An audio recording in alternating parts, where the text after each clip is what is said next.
In 5 minutes here on Granada, after the news, will be the Queen's Christmas message to the Commonwealth.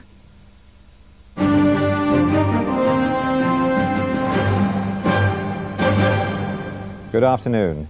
Tens of thousands of families across Britain and Ireland have had their Christmas ruined by storms which cut power supplies and brought havoc to the roads. Engineers have been working all day to try to restore power. In the worst hit areas, winds reached 90 miles an hour and the bad weather is predicted to continue. Joe Andrews reports. Thousands of people in Northern Ireland, North Wales and North West England woke up to a miserable Christmas this morning after the worst storm in the area for 10 years. The winds, which reached more than hurricane force, ripped the roof right off this Colwyn Bay holiday camp. Lorries were thrown on their side in the gale and 2 women were killed in separate accidents when trees crashed onto their cars.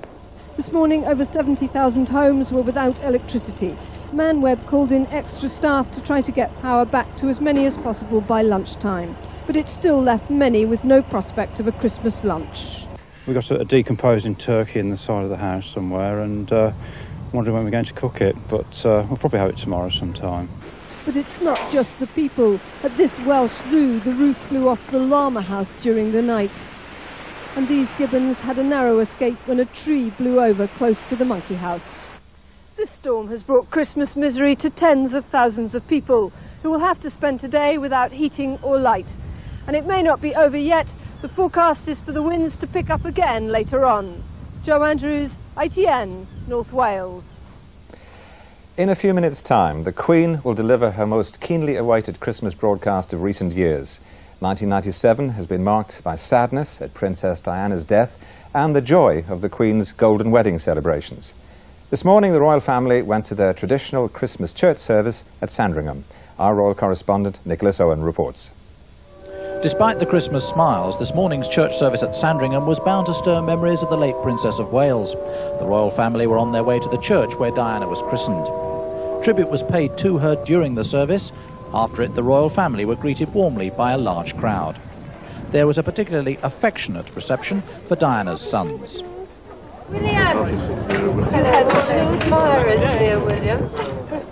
Prince William, 15, now over 6 feet tall, and his 13-year-old brother Harry walked with their father on the way back to a royal Christmas lunch. It's now 3.5 months since Diana's funeral. There's bound to be reference to her and to the huge outpouring of national grief in the Queen's Christmas broadcast immediately after this bulletin. For the first time, the broadcast has been produced by ITN on behalf of ITV. A record number of countries will be tuning in. Also, for the first time, the Queen's message will be carried live by the American international news channel CNN. Nicholas Owen, ITN. The Archbishop of Canterbury used his Christmas message to call for a caring church and a caring society. It was a sentiment echoed by Pope John Paul at the Vatican with an appeal to the wealthy not to forget the poor. Neil Connery reports. On a windswept Christmas morning, the Archbishop of Canterbury arrived to deliver his annual message. He urged the church to remember its humble roots. Christmas was a celebration of a God who was with the disadvantaged. Not absent from the poor, the broken-hearted, the refugee and the homeless. Not absent from the single mother, the person living on the breadline and the unemployed teenager. In the sunshine of Rome's St. Peter's Square, Pope John Paul II appealed to the wealthy not to forget the poor. At times, the 77-year-old pontiff appeared tired and short of breath. May the joy of Christmas and the peace with the birth of the Savior brings into the world be in your hearts forever. The address, given in 56 languages, was broadcast to 70 countries. Neil Connery, ITN. Some other news now. More than 200 air passengers and crew have survived a crash landing in Amsterdam. The Transavia Airlines plane skidded off the runway at Schiphol Airport. Everyone on board escaped through emergency chutes. It's thought gale force winds may have played a part in the accident. The former Zambian president, Kenneth Kaunda, has been arrested by paramilitary police. 73-year-old Kaunda, who led the country to independence from Britain in 1964, was implicated in an attempted coup in October. And 4 more people are thought to have come down with the deadly bird flu virus in Hong Kong. The disease has already killed 3 people and forced the Hong Kong government to ban chicken imports from China. That's all for now. In a moment, the Queen's speech. I'll be back at 10 to 6. Have a happy Christmas afternoon.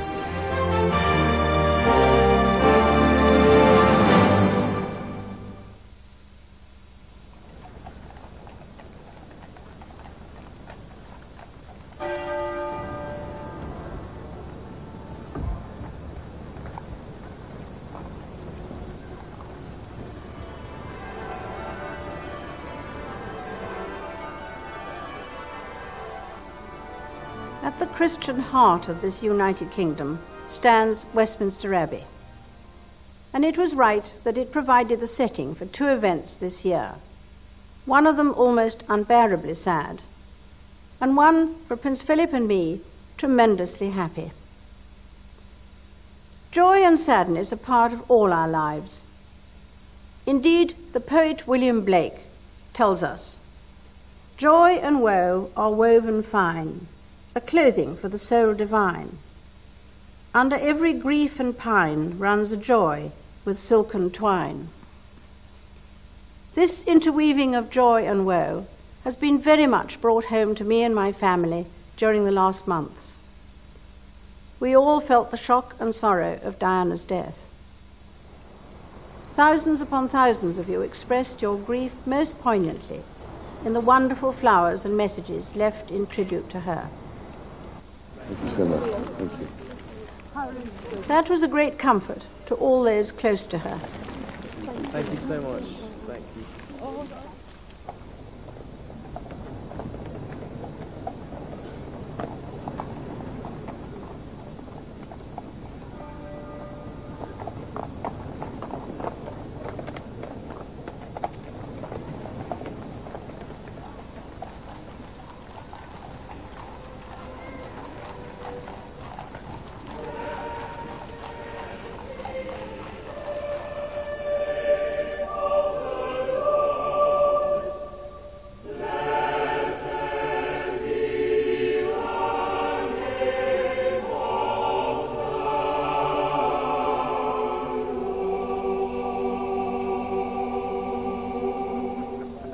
But Prince Philip and I also knew the joy of our golden wedding. We were glad to be able to share this joy at Buckingham Palace with many other couples who are celebrating their 50th anniversary this year. It doesn't seem like 50 years, does it? No, it's gone too quickly, hasn't it? It's gone very quickly. Oh, very nice to see you all. Did you serve in any of the... Yes, I was a military nurse. Oh, good. Yes. And did you marry one of your patients? Oh, no. He was three-air arm. Three-air arm pilot. I don't believe it. Then, on our own anniversary day, came a very different service at Westminster Abbey. This time, the Silken Twine, a service of thanksgiving for our 50 happy years together.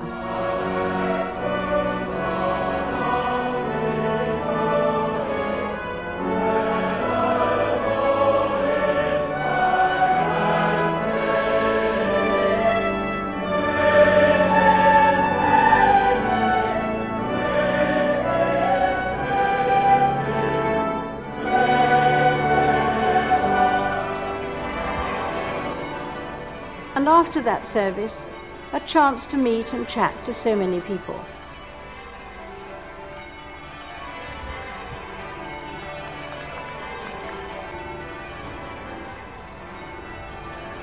I will never forget that day, nor a day 5 years ago when Windsor Castle suffered a terrible fire.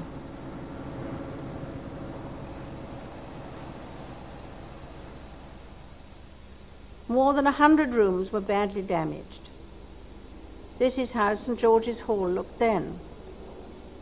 But this is how it looks now. Wonderful. So the disaster of 1992 actually brought opportunities for all sorts of people to display their range of craftsmanship and skills, their love of history and their faith in the future. Last month, the restoration of the castle was completed, and everyone involved gathered together to celebrate. This is the man that painted the undercroft. Oh, did you? Yeah. I haven't been in there recently. Have you been in there, no? No, because the other day when I came round, there was a notice that keep out polishing the floors. So I didn't dare go in. The castle is shortly to be open again for all to see, a mixture of the original with later additions and alterations, a vigorous blend of the old and the new. And so it has been in the Commonwealth. Prince Philip and I were touched by the way the Canadian people welcomed us again to Canada. And we were delighted to be invited to visit Pakistan and India on the 50th anniversary of their independence, and to celebrate their achievements since 1947. Your Majesty, Thank we you are very glad to see you. You're welcome. Thank you very much. The Prince of Wales represented Britain when the people of Hong Kong marked their return to China in spectacular fashion. Many of you might have felt a twinge of sadness as we in Britain bade them farewell. The pictures speak for themselves, but we should be proud of the success of our partnership in Hong Kong and in how peacefully the old empire has been laid to rest.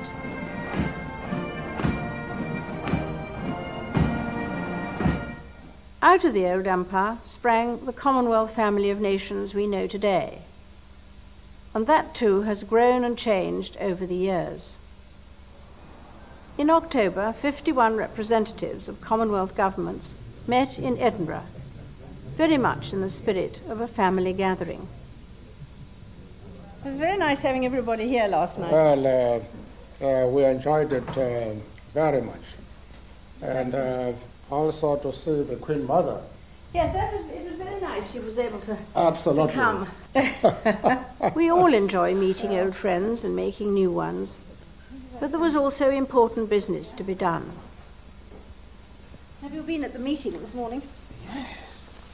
It's one session. Here, with the Prime Minister of Grenada, we're discussing the drugs problem. Is that sort of all the islands now, is it? All islands. All islands. You see, but you know, Majesty, it's very difficult to patrol and monitor the activities in those islands. In my case, almost, I would say, every half mile in the country has a bay. The world saw that the Commonwealth can make a major contribution to international relations and prosperity. The meeting also showed that unity and diversity can go hand in hand.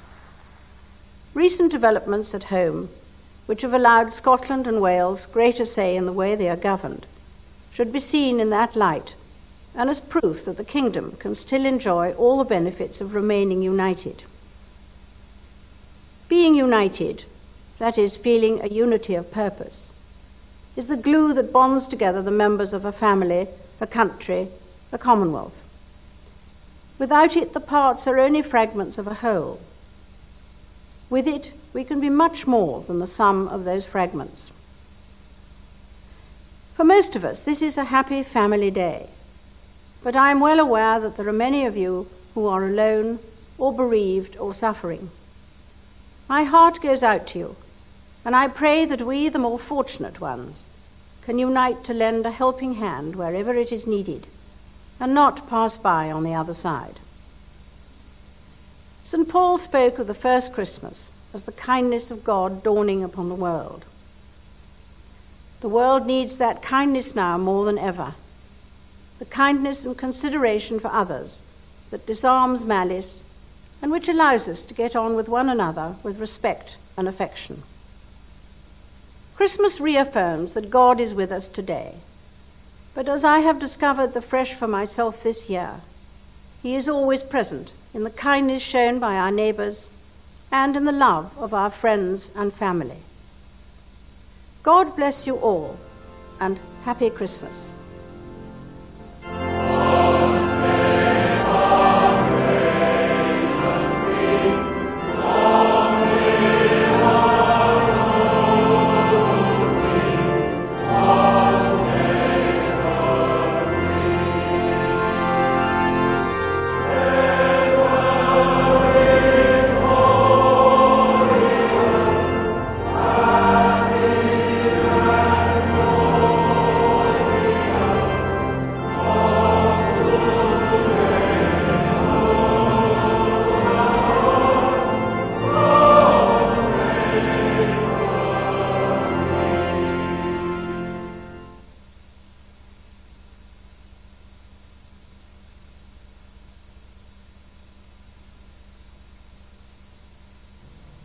Christmas Day on Granada. A time for romance? Ho, ho, ho! It's Christmas. Good food? This is champion turkey, this. Oh, I can't eat this. Look, it's even got tyre marks on it. A time? He's back. Of goodwill towards all men? A time to look to the future, but can you guess who these children turned out to be? Spend your Christmas Day with Granada. Now on Granada, the Muppets. Bah, humbug.